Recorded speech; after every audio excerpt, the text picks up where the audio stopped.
24장 1절부터 9절까지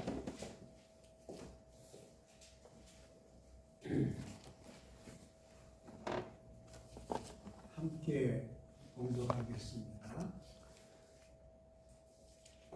예수께서 성전에서 나와서 가실 때 제자들이 성전 건물을 가리켜 보이려고 나아오니 대답하여 이르시되 너희가 이 모든 것을 보지 못하느냐? 내가 진실로 너희에게 이르노니 돌 하나도 돌 위에 남지 않고 다 무너뜨려지리라. 예수께서 감람산 위에 앉으셨을 때 제자들이 조용히 와서 이르되 우리에게 이르소서 어느 때 이런 일이 있겠사오며 또 주의 임하심과 세상 끝에는 무슨 징조가 있사오리이까? 예수께서 대답하여 이르시되 너희가 사람의 미혹을 받지 않도록 주의하라. 많은 사람이 내 이름으로 와서 이르되 나는 그리스도라 하여 많은 사람을 미혹하리라. 난리와 난리 소문을 듣겠으나 너희는 삼가 두려워하지 말라. 이런 일이 있어야 하되 아직 끝은 아니니라. 민족이 민족을 나라가 나라를 대적하여 일어나겠고 곳곳에 기근과 지진이 있으리니 이 모든 것은 재난의 시작이니라. 그때 사람들이 너희를 환난에 넘겨주겠으며 너희를 죽이리니 너희가 내 이름 때문에 모든 민족에게 미움을 받으리라. 아멘. 또 세상에서 싸우고 시간 주님 앞에 나왔습니다. 우리가 사는 세상은 날로 변하고 기대하는 쪽으로 가지 못할지라도 하나님께서 우리와 함께 계시고 하나님의 영이 우리 안에 동거하신다면 우리는 모든 것을 이기고 하나님의 거룩하신 이름을 영화롭게 하는 삶을 이룰 줄 믿습니다. 하나님이 우리 좁은 가슴 속에 들어오셔서 우리 자신을 넓혀 주시고 모든 것을 주님의 눈으로 보게 하시고 주님의 사랑을 나누게 하여 주옵소서. 우리 신자들 속에는 사람들 앞에 내놓을 수 없는 아픔과 어려움도 없지 아니합니다. 하나님이 다 아실 줄 믿습니다. 사람의 지혜와 사람의 능력이 미치지 못한 곳에 하나님의 은혜와 하나님의 사랑과 하나님의 진리가 이르러서 우리를 참된 신자가 되게 이끌어 주시고 임마누엘의 삶을 이루게 복을 허락하여 주소서. 주님의 말씀을 듣는 이 존귀하고 행복한 시간에 우리 온 인격이 주님을 향하게 하옵시고 주님과 같은 호흡을 나눌 수 있게 함께하여 주옵소서. 예수님 이름으로 기도드리나이다. 아멘.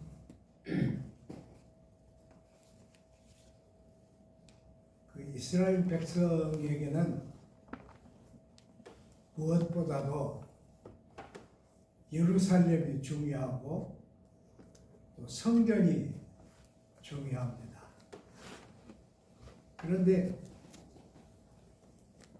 예수님이 성전에 가셨다가 성전 밖으로 나오시는데 제자들이 성전의 웅장함과 그 아름다움을 자랑하고 있습니다. 우리 같으면 그 큰 성전, 전 세계에 하나만 있는 그 성전을 제자들과 함께 아름답다, 크다, 존귀하다 그렇게 얘기할 수 있을 것 같은데 주님의 말씀은 정반대였습니다. 돌 하나도 돌 위에 남겨있지 않을 것이다. 엄청난 얘기죠. 그렇게 성전을 자랑한 제자 입장은 어떻게 되겠어요? 그러니까 이들이 다른 곳에 이르렀을 때 언제 이런 일이 오겠습니까? 그렇게 물었습니다. 그런데 주님은 언제라는 말씀을 안 하시고 사람들이 변할 때 그렇게 했어요. 많은 사람들이 변할 때. 그래서 우리는 이것을 예수님의 아포크립틱 프로페시라고 말합니다. 그 말은 묵시적 예언이다. 그런 뜻이죠. 우리 성경에는 묵시적 표현이 많습니다. 그리고 특히 구약의 후반부에는 성경에 기록되지 아니한 묵시 문서가 엄청나게 생겨났습니다. 그 중에 일부는 지금도 남아있고 성경을 연구한 사람들은 그것을 연구합니다. 그런데 주님이 그 말씀을 하신 거예요. 그러니까 참 놀랍죠. 아마 저 같으면 때가 이르면 이 성전이 돌 하나도 돌 위에 없을 것이다. 그렇게 말씀하셨으면 틀림없이 그 이유를 하나님을 섬겨야 할 이 성전을 타고 앉아서 자기 권력과 자기 욕심과 자기 욕망을 채우는 잘못된 타락한 인간들의 얘기를 했을 거예요. 그러나 주님은 그 말씀은 끝까지 안 하셨습니다. 저는 여기에 주님의 오묘하신 계획이 있을 것이다. 그렇게 생각합니다. 성경 어느 곳에도 주님이 명확하게 얘기하신 곳은 없습니다. 그러니까 주님은 은유적으로만 말씀을 하셨어요.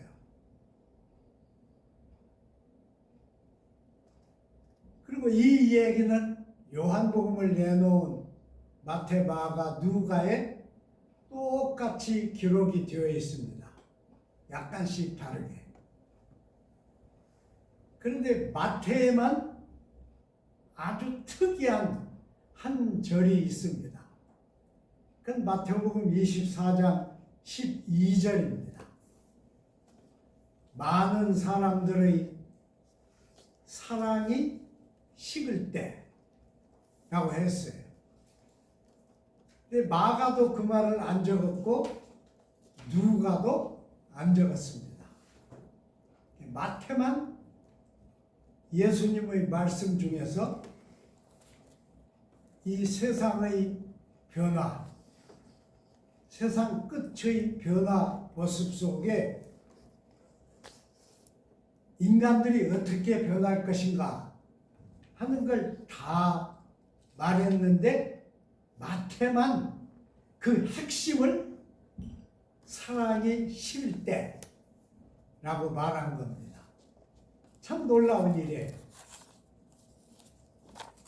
마태는 원래 세리였지만은 예수님의 제자가 되어서 예수님의 심오하신 말씀을 함께 늘 들었죠. 근데 마태는 이 마지막 시대에 대한 주님의 말씀에서 이 말씀을 들었어요. 많은 사람들의 사랑이 식을 때, 그때도 이 많은 사람이라고 하는 언어가 군중이라는 말도 아니고 많은 숫자란 말도 아닙니다. 다중. 그러니까 수많은 군중이에요. 여러 종류의 군중. 여러 종류의 군중들이 변한다. 어떻게 변하는가? 형제가 형제를 죽음에 내어주고 자식들이 부모를 죽음에 내어주고 이렇게까지 변할 것이다. 이렇게 말씀을 하셨어요. 참 놀라운 얘기입니다.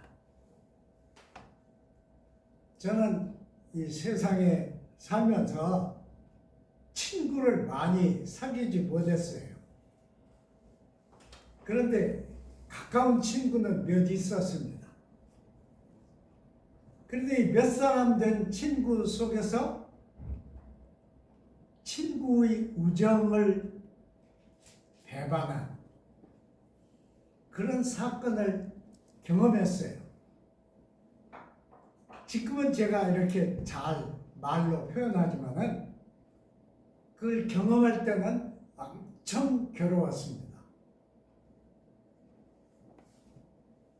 아마 이래서 사람들이 살인할 생각이 생기나 보다. 그렇게 생각했어요. 근데 사실은 그렇게 사랑이 변해서 배신을 하는 행위가 사람들 속에는 항상 있습니다. 아마 그것을 예수님도 다 보셨을 거예요. 그래서 예수님이 이 마지막 형편을 이렇게 은유적으로 말씀을 하셨을 것이다. 그렇게 생각합니다. 저는 이 말씀 속에서 첫 번째로 느끼는 것은 필로스의 변질입니다. 이 세상은 사람들끼리 살지 않아요. 근데 사람들끼리 어떻게 얽히는가? 그는 인간망이죠. 인간망이에요. 실은 이 인간망 때문에 우리가 세상을 삽니다. 인간망이 없으면 우리는 세상을 살지 못합니다. 동물도 망을 이룹니다. 아주 유명한 그 코끼리를 연구한 분이 있는데 그분은 아프리카에서 일생을 보내면서 코끼리를 연구했어요. 근데 근래에 그러니까 그가 세상을 떠나기 전에 연구한 것은 코끼리가 얼마만큼 이동을 하면서 사는가 하는 걸 연구를 했어요. 그래서 그 움직인 경로대로 선을 그었더니 항상 코끼리가 이동을 하지만은 그 선이 어떤 중심을 잡고 그 중심에서 왔다 갔다 하는 거예요. 그러니까 그것이 코끼리 삶의 영역입니다. 근데 인간도 똑같아요. 인간은 여러 과정을 겪는데 그 과정에서 다 친구를 사귀고 또 미워하는 관계가 생기고 그러죠. 싫어하는 관계가 생기고. 그래도 우리 인간들은 이 인간의 망이 헐어지면 살아남지 못합니다. 저는 그것을 필로스의 파괴라고 말하고 싶어요. 필로스의 파괴. 근데 인간들의 이 인간 관계가 파괴되는 건 왜 그러느냐? 물론 여러 가지 이유가 있지만 또 그렇게 행동을 한 사람은 늘 그것에 대한 합당한 이유가 있을 겁니다. 그러나 그 본질적인 원인은 거짓에 있습니다. 거짓에 있어요. 인간 관계에 거짓이 끼어들면 그것은 그냥 한 번 끼어들고 끝나는 게 아니고 자라납니다. 그래서 그것이 점점 사회 전체를 물들이게 됩니다. 지금은 더욱 그렇죠. 지금 우리가 사는 세상은 더욱 그렇게 되고 있습니다. 근데 예수님이 보실 때 이 세상의 끝은 그냥 가만히 세상이 움직여서 오는 게 아니고 인간들이 인간성을 상실하면서 온다. 그렇게 보신 거예요. 그러니까 아가페만 식는 게 아니고 필로스도 식습니다. 그리고 모든 종류의 인간들의 사랑도 식습니다. 근데 저는 그 사랑이 식는 원인을 거짓이라고 생각해요. 그 영어로 말하는 금은 속에 이런 게 있죠. We all lie. We all lie. 그러죠. 우리는 다 거짓말을 하고 살죠. 거짓말을 제일 잘하는 사람은 거짓말을 않는 것처럼 합니다. 그러나 거짓말을 않고는 우리는 세상에 못 삽니다. 저는 늘 그런 말을 하는데 이 성직자인 목사들도 거짓말을 잘합니다. 어떨 때 거짓말을 하느냐? 점심시간 때 교인의 가정을 방문하게 되잖아요. 그때 교인이 점심 드셨냐고 물으면 뭐라고 말해요? 아직 안 먹었다고 말하면 그 교인에게 부담을 주잖아요. 그러니까 먹었다고 말해요. 그런데 그 혀는 어때요? 먹었다고 말할 때 혀는 어때요? 입술을 축이는 거죠. 입술에 나타나니까. 그게 아주 작은 거짓말이에요. 그런 거 우리는 뭐 하얀 거짓말이라 뭐 그러는데 거짓이 끼지 않으면 인간 관계가 안 됩니다. 이것이 인간이 타락한 증거죠.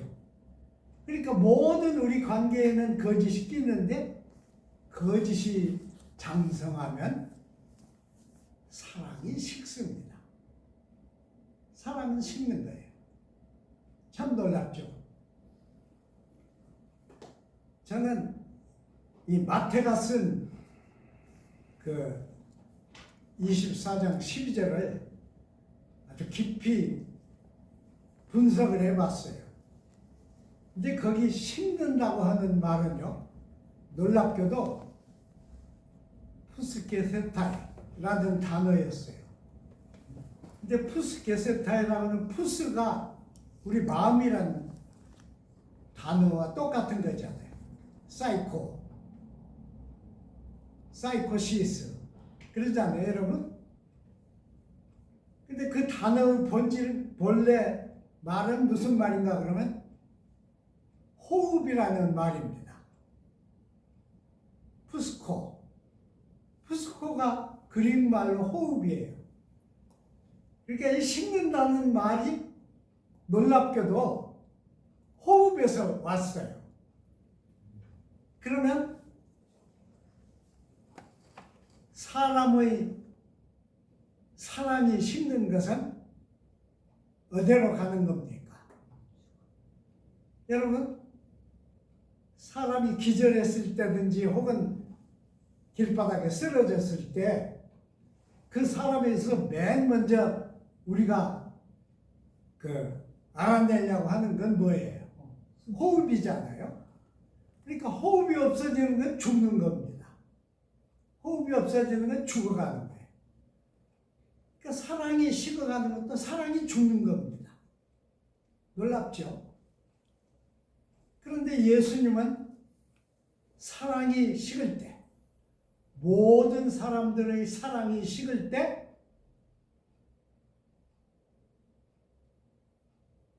땅의 끝이 온다. 그렇게 은유를 하신 것입니다. 그리고 그때는 사람들이 사람의 본성을 잃어서 서로 사랑하고 지켜야 할 사람들을 적에게 내줍니다. 제가 읽은 소설 가운데요, 이골 꾸젠코라고 하는 소련 작가가 쓴 소설이 하나 있어요. 이 사람은 뭘 쓰려고 자기 소설을 썼는가 그러면 공산 세상이 되었을 때 소련 사회 사람들이 가족이 파괴되는 거야. 아들이 아버지를 공산당에게 고발합니다. 그리고 사위가 장인을 자기 집에 초대해가지고 음식을 같이 먹고 술을 같이 마시고 아무도 없을 때 장인을 포옹해서 벽에 찧어서 장인 머리를 벽에 찧어서 죽입니다. 그런 걸 묘사를 했어요.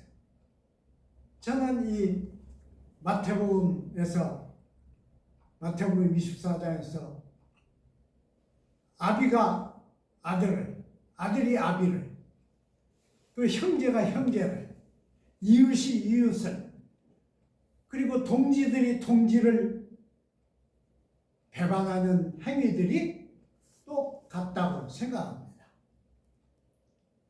그런데 주님은 거기서 끝나지 않아요. 그럴지라도 그것을 넘어서는 사람이 구원의 대상이다. 그러셨어요. 그것을 넘어설 때 하나님의 구원이 그 사람과 연관이 된다. 그러니까 우리는 거슬리는 사람들이죠. 그것을 거슬리는 사람들이에요. 세상이 다 변한다고 해서 우리가 함께 변하는 것은 아닙니다. 우리는 늘 그것을 자신에게 말해야 돼요. 세상이 다 변해도 나는 변하지 않는다. 뭐가 안 변하는 거예요? 하나님을 사랑하는 사랑이 안 변하는 것입니다. 하나님을 사랑하는 사랑. 그것이 모든 것의 근원이고 모든 것의 목표입니다. 고린도전서 13장을 보면요, 여러분 잘 아시는 아가페의 송가가 있잖아요. 그 중에 한 절은 이렇게 했습니다. 사랑은 모든 것을 믿으며 모든 것을 바라며 모든 것을 참으며 모든 것을 견뎌내니라. 언어적으로 좀 잘못된 거 있잖아요. 모든 걸 참으면 다 견디는데 꼭 거기다가 모든 걸 참으며 모든 걸 견딘다. 그렇게 2번 썼어요. 참고 견디는 것. 거기에 아가페의 핵심이 있습니다. 기도하겠습니다. 하나님 감사드립니다. 부족한 저희들에게 하나님은 항상 주님의 말씀을 허락하시고 주님의 말씀을 다시 되돌려 생각하게 기회를 주십니다. 생각하고 그치지 않고 이 주님의 말씀이 시들어가는 사랑을 소생시키고 변해가는 사랑을 소생시키는 주님의 생명수가 되게 저희와 함께하여 주옵소서. 우리 교인들 세상이 다 변해도 주님을 향한 이 사랑은 끝까지 절대로 변하지 않고 날로 더 소성하는 교인들 되게 동행하여 주옵소서. 예수님 이름으로 기도드리나이다. 아멘.